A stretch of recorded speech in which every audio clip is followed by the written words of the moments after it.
jika mengunjungi Perpustakaan Nasional Republik Indonesia atau Perpusnas.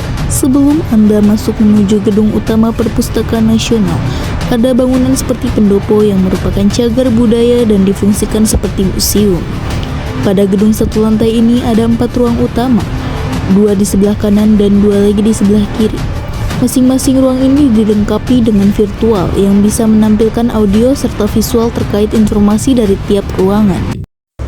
Ruang pertama tepat di sebelah kiri dari pintu masuk adalah ruang aksara. Ruang ini terdiri atas panel-panel gambar dan layar berisi informasi terkait aksara. Aksara inilah yang mendokumentasikan dan mengabadikan suatu peristiwa komunikasi dalam bentuk tulisan. Beragam media aksara tentunya disimpan di pendopo ini. 3 cerita sejarah aksara tak luput terlewat, mulai dari gelombang pertama era Hindu-Buddha dari abad ke-5 yang menjadi bukti sejarah penggunaan tulisan di Indonesia, kemudian gelombang kedua era Islam, hingga gelombang ketiga era Eropa. Di seberang ruang aksara adalah ruang perpustakaan yang menyimpan sepeda pustaka. Terpampang satu sepeda ontel yang di belakangnya menyimpan buku-buku bacaan. Tepat di depan sepeda, terdapat sebuah layar digital terkait perpustakaan bergerak.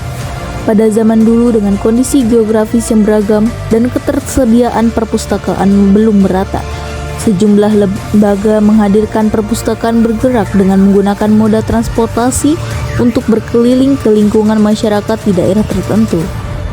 Di samping ruang perpustakaan terdapat ruang peristiwa membaca yang menyimpan sebuah mesin ketik pada abad 19. Ruang peristiwa membaca menghadirkan aktivitas peristiwa membaca dari zaman ke zaman melalui ilustrasi yang digerakkan oleh teknik proyeksi video mapping. Dalam ilustrasi tersebut diceritakan bagaimana karya-karya tulis dihasilkan untuk dibaca atau dibacakan di depan khalayak, ditularkan dari individu ke individu, dari kelompok ke kelompok, dari generasi ke generasi.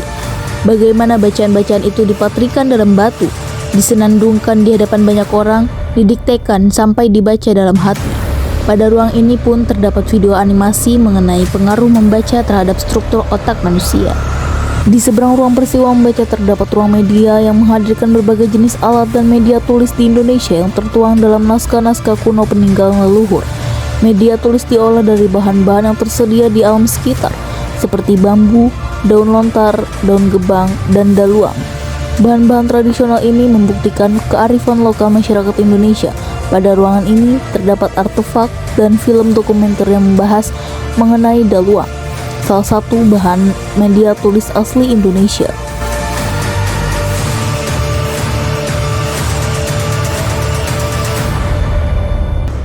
Kesimpulan dari kegiatan ini yaitu Museum Perpustakaan Nasional menjelaskan tentang sejarah aksara di Indonesia dimulai dari era Hindu-Buddha hingga era Eropa.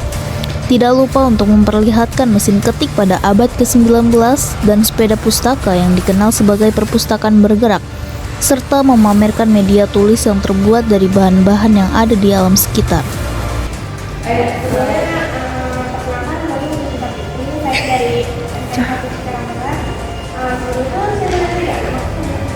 Namaku Akbar.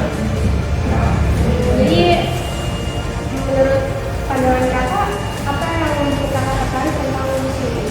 Menurut pandangan saya pribadi, museum ini sebenarnya ngasih tahu saya tentang sejarah-sejarah mulai dari media tulisan dan masih perkembangan dari kayak sebenarnya sejarah aksara-aksara. Jadi lengkap gitu museumnya tentang sejarah aksara kita di masa prasejarah hingga saat ini. Gitu. Jadi nggak ada lah di museum lain yang seperti ini. Gitu. Baik, ya. Terima kasih. Terima kasih atas jawabannya, Kak. Yes.